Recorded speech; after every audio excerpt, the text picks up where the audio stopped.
There's a lot that needs to happen. In football, obviously we see the success of the Premier League driving up those wages and prices within that market.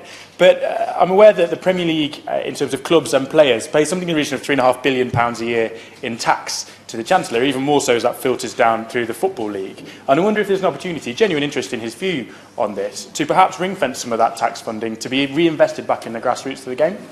I have to say I know about what the guys are doing, because I started in a similar situation when I was 21. I always knew I wanted to be a manager, but nobody asks usually for this.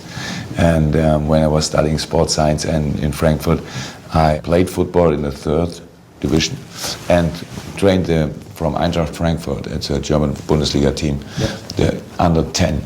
I really enjoyed it, and it's really hard work. It's a good thing to do, because the boys are these open eyes, love the game, so that everything is good. But then, how you said, next year under 12, you take another team and everything changed. Money, funding helps massively. It'll mean that it opens up different options all the time, and it creates the chance for things to be easier more than anything else. Nothing will stop you coming back from.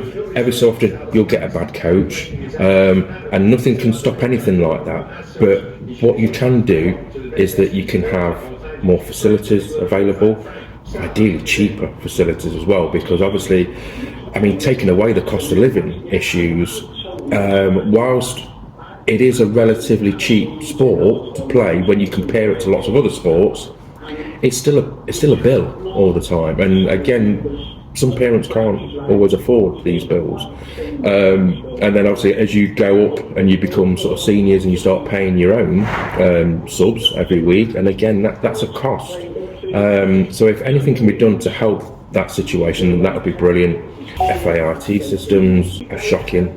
So you've got lots of volunteers that work for clubs that try and navigate their way through the systems. Personally, I don't think they're fit for purpose. They spent a hell of a lot of money on them at the time, but there's been no upgrades, no amending of the systems.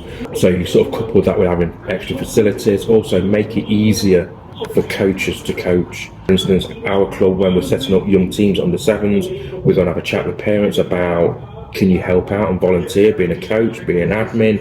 But the amount of red tape and hoops that we have to go through to get somebody to coach is quite vast. And whilst it's important that you make sure that people are DBS checked properly and you don't include the wrong people, there has to be an easier way of getting people involved and making it less onerous on them. If you go to Germany, you would see that the circumstances in the youth football in Germany are, I would say, better. Germany, this organization, I think, it's better. So we have a lot of small clubs, but the job as itself and the training around the training, then it's the same. Only circumstances, I think, most of the time are better. That's the biggest difference. In Germany, it's the same. First of all, the youth coaches are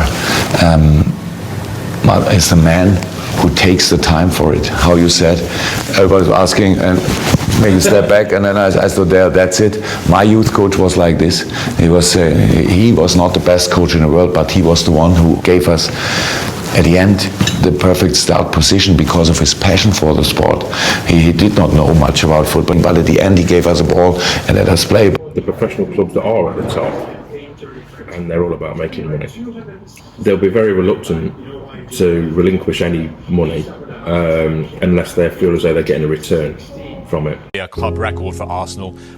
A British record transfer. A potential British record transfer deal. £75 million guaranteed, and then with a potential 15 million on top in add-ons, which takes it to £90 million. That takes Moises Caicedo from Brighton to Chelsea for £115 million. Will arrive at Stamford Bridge next month as part of a £153 million spending spree.